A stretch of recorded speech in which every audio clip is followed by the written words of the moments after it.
put out some on the ground for Portland, Salem. That would be a healthy dusting if that's correct, anywhere from about a half of an inch to an inch. We've had some lightning strikes lately around Tillamook, and here's what we have going on right now. The white is snow, the green is rain. Clearly a mixed bag at this time. And there's that Oregon Zoo camera where it was snowing, but nothing stuck. Only 36 degrees. Chilly outside, Stephanie, as you mentioned. Complete weather forecast coming up. Okay, we'll see you then, Rod. Thank you. Well, 8 of the 9 people missing in California's backcountry have been found dead. The skiers were reported missing after an avalanche near Lake Tahoe. The county sheriff's office there says there is still 1 person missing. 15 people were originally reported as buried. 6 of them were found alive yesterday. This is the deadliest avalanche in the U.S. since 1981, when 11 climbers were killed on Mount Rainier, Washington. The Vancouver Fire Department fought to keep a cargo carrier afloat in the port. The 650-foot-long ship was carrying dry bulk materials and caught fire last night. The Marine Fire Safety Association was called in on top of more than a dozen other fire departments because of the amount of hazards on board. The fire was put out in under 4 hours. No injuries were reported. The cause is still under investigation. The Seattle Seahawks have confirmed the team is up for sale. It's all in accordance with the wishes of the team's late owner, Paul Allen. His estate made that announcement just weeks after the franchise's second Super Bowl victory. The sales process is expected to continue throughout the offseason. NFL owners must then ratify a final purchase agreement. The proceeds will go to philanthropy. KGW's John Adams is working to get more reaction to this starting today at 4. A man arrested inside Lincoln High School after a stabbing in downtown Portland will be in court this afternoon. Police say a student accidentally let 2 suspects into the building as they fled police yesterday. The suspects, a 15-year-old and a 22-year-old named Jose Alvarado Martinez, were found about 30 minutes later hiding in the school's gym. The high school was about 12 blocks from the crime scene near City Hall. The situation began earlier with a fight on a MAX train and escalated into that stabbing. The victim, a 24-year-old man, was taken to a hospital and is expected to survive. I heard a cop scream, get on the floor. You know, he had a pistol pulled out on like 2 kids. We had to get in a corner and be quiet, and our teacher didn't know what was going on. I was a little nervous. It was a lot of adrenaline. My heart was definitely beating. Alvarado Martinez will be in court later this afternoon. No students were hurt. The school says it is now reviewing security procedures. The U.S. Department of Education has opened a civil rights investigation against Portland Public Schools, and it plans to open a center for Black student excellence. The federal government alleges Portland Public is discriminating against students by providing programs exclusively to Black families. Sunrise reporter Thomas Schultz has the story. Portland Public Schools Superintendent Kimberly Armstrong has long maintained that the Center for Black Student Excellence is open to all students. Its main goal is to address disparities, including decades of underinvestment in the Black community in Portland. But the Department of Education claims Oregon's biggest school district is violating the Civil Rights Act, which prohibits discrimination based on race, color, and national origin. The complaint was filed in December by a group called Defending Education, a conservative advocacy group. In a Tuesday press release, an assistant secretary for civil rights in the federal government says, in part, although students of many races are falling behind, PPS is reserving academic interventions and essential resources exclusively for Black students. Discrimination disguised as equity is still discrimination, though again, the Center for Black Student Excellence is open to all students district-wide once it does open. This is a center that has sparked controversy mainly because of delays. It was approved by voters back in 2020 with a $60 million bond measure. It still has not opened, though. We reached out to PPS for comment about this investigation from the federal government. We have not yet heard back. Thomas Schultz, KGW News. Meanwhile, Portland Public Schools is holding a listening session today addressing its recent announcement to close an alternative high school. The Metropolitan Learning Center has served students since 1968 and allows high schoolers to have internships. PPS says they are closing it due to under-enrollment and funding limitations. The district is facing $50 million in budget cuts. The session is scheduled at 6 o'clock tonight at the Metro Learning Center. The Medal Count is brought to you on KGW by On Point Community Credit Union. All right, let's give you a look at your medal count now. Norway remains in front with 33 Olympic medals. 15 of them are gold. Italy is in second right now with 25. Team USA has 7 golds, 11 silvers, and 6 bronze medals. Japan and Germany round out the top 5. And the newest gold medal is all thanks to Michaela Schifrin, who dominated the women's slalom this morning. It's a moment of redemption for the celebrated athlete who last took home the gold 12 years ago. That was during the Sochi Olympics when she was just 18 years old. There's a mix of emotions. It's being proud and grateful. I think that's maybe gratitude is the thing I feel the most, because I know what it feels like to do everything right and to do everything professionally, and then it doesn't work your way, and that's got to be part of the journey too. Like, we're all going to experience that. Well, not only is she taking home the gold, but she also set a new record. The 12-year gap between medals is the longest for a Winter Olympian. Congrats to her. And this morning, another Olympian is taking home a piece of hardware that isn't hanging around her neck. Team USA's Hillary Knight got down on one knee to ask fellow Olympian and speed skater Brittany Bowe to marry her. And she said yes. This adding to the buzz already in the air really around women's hockey as they get ready for a gold medal rematch against Canada. It's the 8th Winter Olympics to have women's hockey, and this will be the 7th time the U.S. and Canada have faced off for gold. There will be 5 Seattle Torrent players on the ice for this game, including the captain for Team USA, Hillary Knight. Hillary Knight is one of the best women's hockey players on the planet. And the Americans are on top. With the U.S. national team, she's won 10 gold medals at the World Championships, the most ever by any hockey player. Knight also holds the tournament records for goals, assists, and points. In 2010, Hillary made her first Olympic team. There's really nothing like it when you throw on the USA jersey. Something you always dreamed about being a kid is representing your country on the world stage, and to be able to do that is just so special, so magical. For the past 16 years, Hillary has been the constant in American women's hockey. From a young scorer with fearless speed to a veteran leader and captain. In 2018, Knight helped Team USA win gold in Pyeongchang. Now in her 5th Olympic Games, the 36-year-old Knight has played through eras of change, new professional leagues, and new generations of teammates. What hasn't changed is Hillary's hunger to compete for the Stars and Stripes. I think every Olympics is just so special, and just because it's 5 doesn't mean it doesn't feel like number 1. When you hear your name called, when that conversation happens, it's just pure elation, and to be able to do it this many times is really special for me as well. 5 Olympic Games is not just a measure of longevity, it's a testament to Hillary's love of the sport, her sacrifice, and her ability to keep fighting against the best in the world. And while she's aware of a rising global standard, Hillary knows to win gold, the U.S. will need to beat Canada. It's, I'd say, one of the most beautiful rivalries in sport right now, and it's just so special. You know, you get the highest level of compete out of one another, and that's what makes it special. The fans feel it, we feel it as competitors, but make no mistake about it, when you're in an Olympic tournament, anyone can be calling your number. The international play and the level has increased, and it's only deepening, and you're going to see some awesome best-on-best tournament play.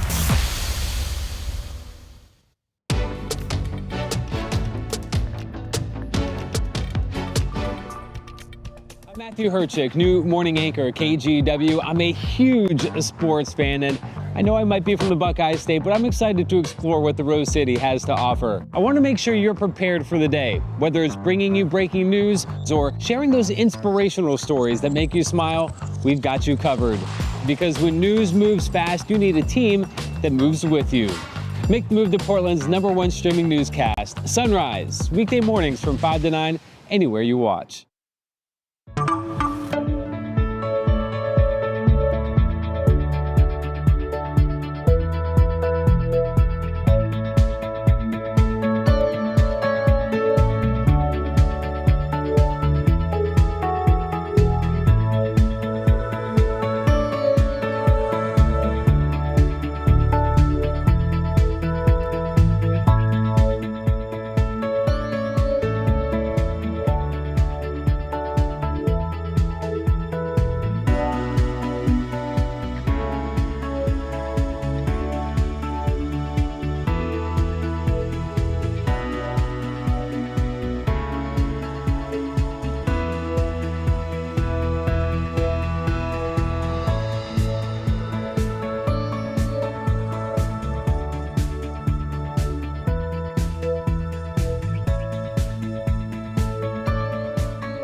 We have now issued a weather impact alert. We could expect conditions in some parts of our area to change drastically pretty soon, right? And very quickly, yeah. This is significant rainfall coming our way. You'll definitely want to be extra cautious. Certainly becoming increasingly hazardous. We've got the potential for some tree limbs or even trees or power lines to come down. Of course, when you hear thunder, it's always best to take cover. On Weather Impact Alert Days, stream extended coverage on KGW+.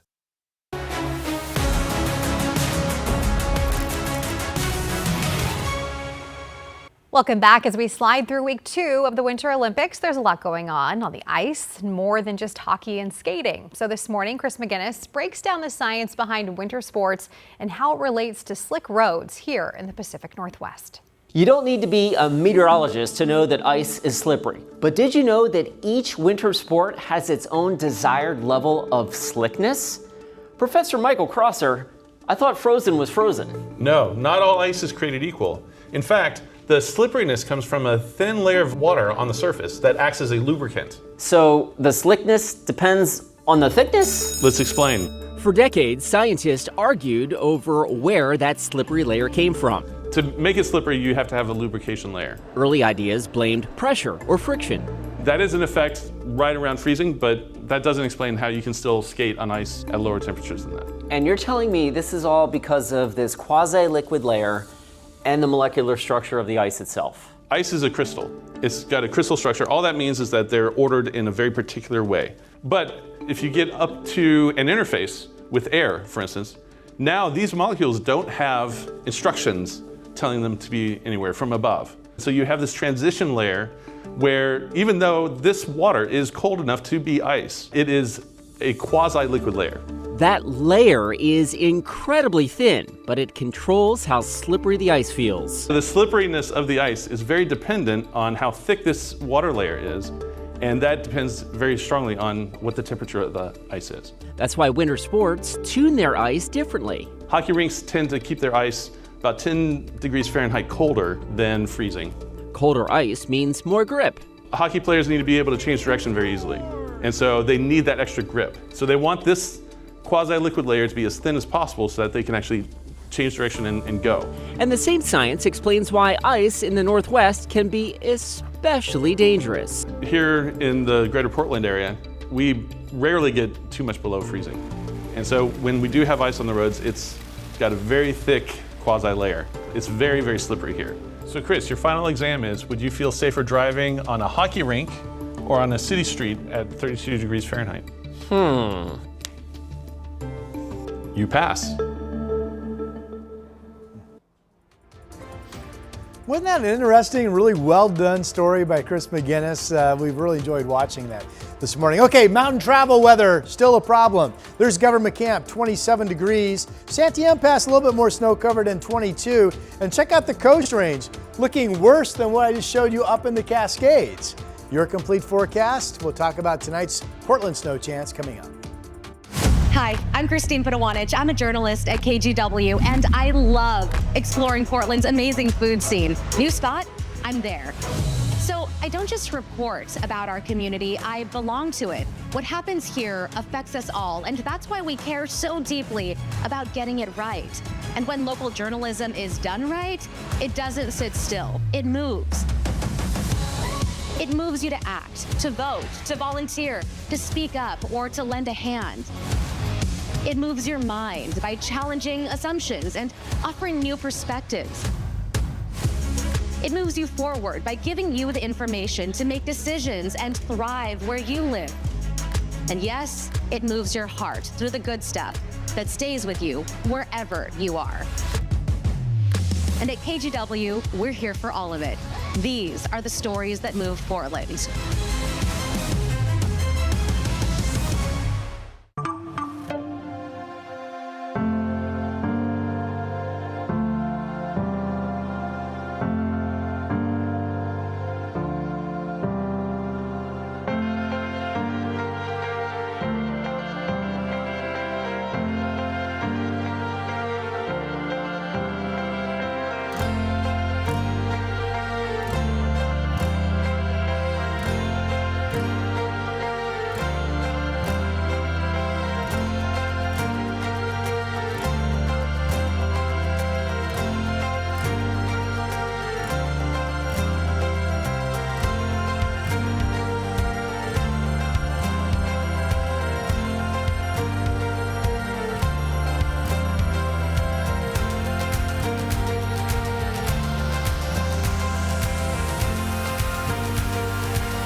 All right, Rod, man of the hour. A lot of people want to know about this possibility of snow. So before we do that, let's Okay. take a moment and look at some beauty of the Pacific Northwest. Wow. Double rainbow, look at that. We grabbed that, that was mid-morning today from our seaside live camera there looking out over the water. Wasn't that pretty? That is so pretty. Now on the flip side, we've actually had some lightning strikes today around Tillamook. So a little bit of a mixed bag. We've had rain and snow in the valley. Of course, all snow up here. Timberline's cold. It was down to, I think, 14 this morning, still sitting at 19. And if you haven't heard, last week, when the headline was, we were finally going to build our snowpack this week. Well, that's coming true.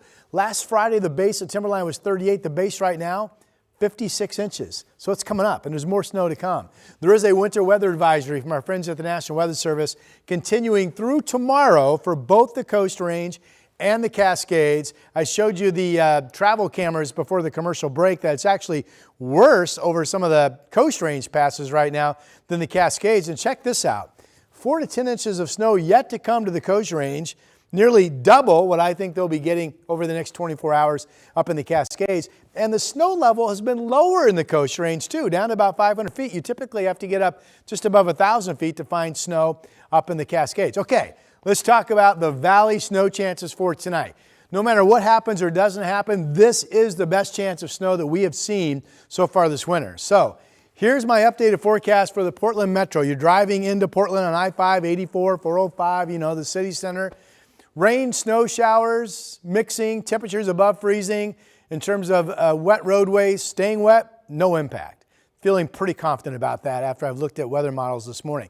Now, the worst case for the valley as a whole, and the worst case in terms of bad travel, would be 1 to 3 inches of snow, maybe not everywhere, but in some fairly wide coverage of areas where most of the roads would be slick to icy. The more likely scenario, I think, even out in Salem and up through Vancouver, is either nothing sticking to no more than an inch, and that would quickly melt off. We have been talking this morning that if anything, there looks to be a better chance of snow out in places like Hillsborough this time, and a less chance of snow in places like Gresham. The Columbia River Gorge will not be a player this time around.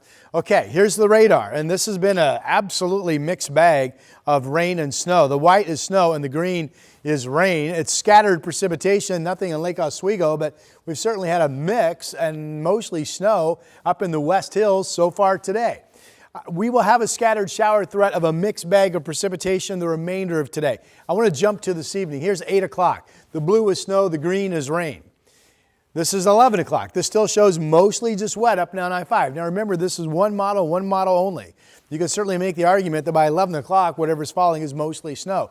This particular model says, well, we got to get after midnight before most of what's falling up and down I-5 is snow. But notice, green, green, and green. That's the model saying it's right around freezing and maybe it's above and it's going to be tough to get snow sticking. That's what the model's telling you there. All that moves out by the morning hours. A little bit of snow on the hill again at 600 feet at the base of the Astoria column, our live camera there. And there's some rain over the Columbia River right now from the Vancouver, the Springs at the waterfront. Temperatures are chilly, 30s and 40s. Look at that, 40 in downtown right now and 41 degrees in Salem. Here come your 7-day forecast numbers. Our chief meteorologist, Matt Safino, will be here giving you the update for tonight on our afternoon and evening shows. KGW Weather Impact Alert is for that snow threat tonight into tomorrow morning. We've got a dry Friday. We still have warming temperatures into the weekend. So if you want snow, close your eyes, cross your fingers, and hope. That's what I'm doing. Well, you found that lucky rainbow, so that might mean something. Absolutely. All right, Rod, thanks so much. Coming up, it has been nearly a year since 5 people were arrested for a massive theft ring in the Portland metro area. Why the DA says it's part of an ongoing issue in the county for years. KGW Plus TV app, streaming 24/7. Local news from the team you trust. Track how the weather will impact your day. Breaking news, live from the scene. All the local news you need. KGW Plus. Download on your TV and watch for free. On Weather Impact Alert Days, stay informed, prepared, and connected with KGW and KGW Plus. Coverage that alerts you to what's coming and how it will impact you. Watch extended weather coverage on KGW Plus.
I'm Trina Green, morning anchor at KGW and new dog mom to this sweet guy. Meet Barry.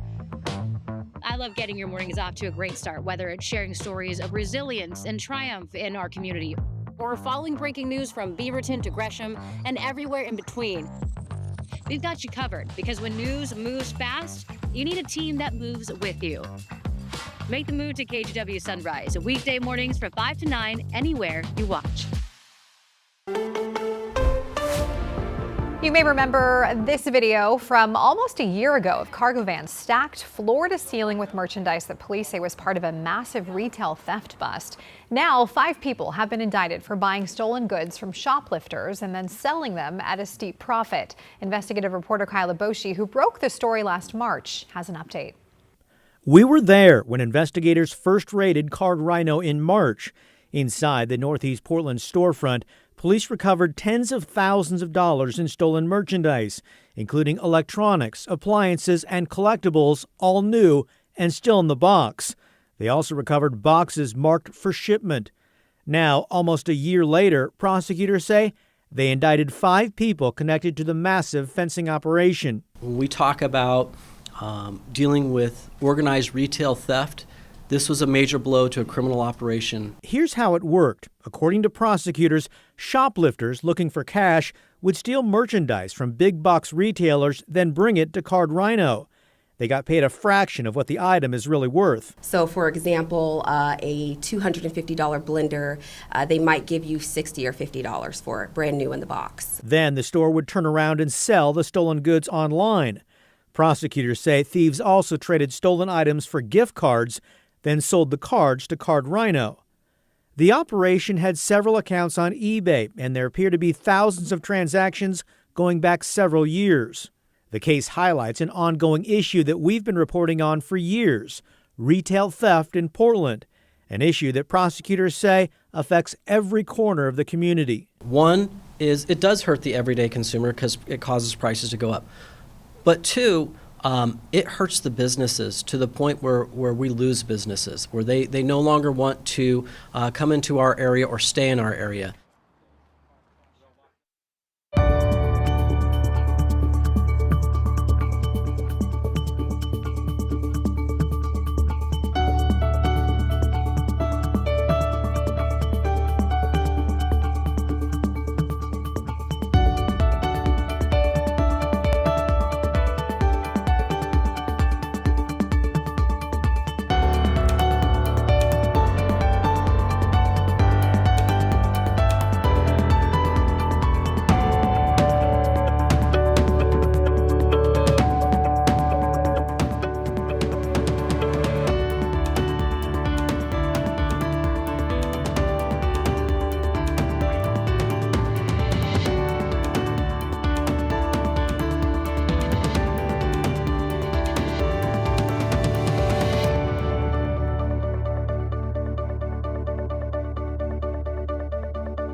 The KGW Plus TV app, streaming 24/7.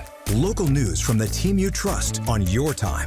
Track how the weather will impact your day. Certainly becoming increasingly hazardous. Extended, continuous coverage of breaking news, live from the scene. That snowpack is still heavy. Go deeper with in-depth interviews and exclusive reporting. All the local news you need, live or on demand. KGW Plus. Download on your TV and watch for free. The KGW Plus TV app, streaming 24/7. Local news from the team you trust. Track how the weather will impact your day. Breaking news, live from the scene. All the local news you need. KGW Plus. Download on your TV and watch for free.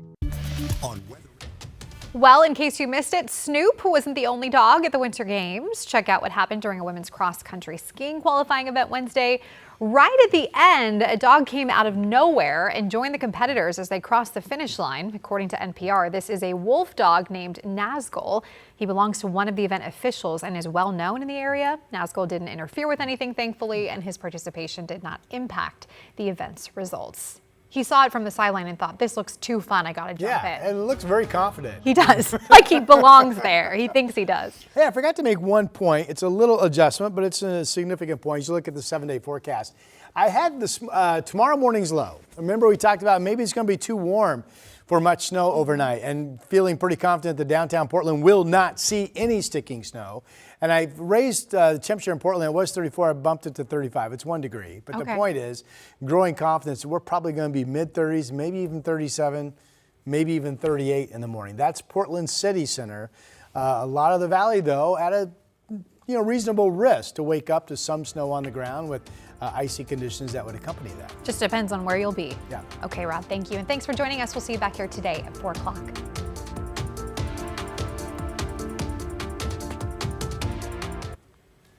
Thank you, guys.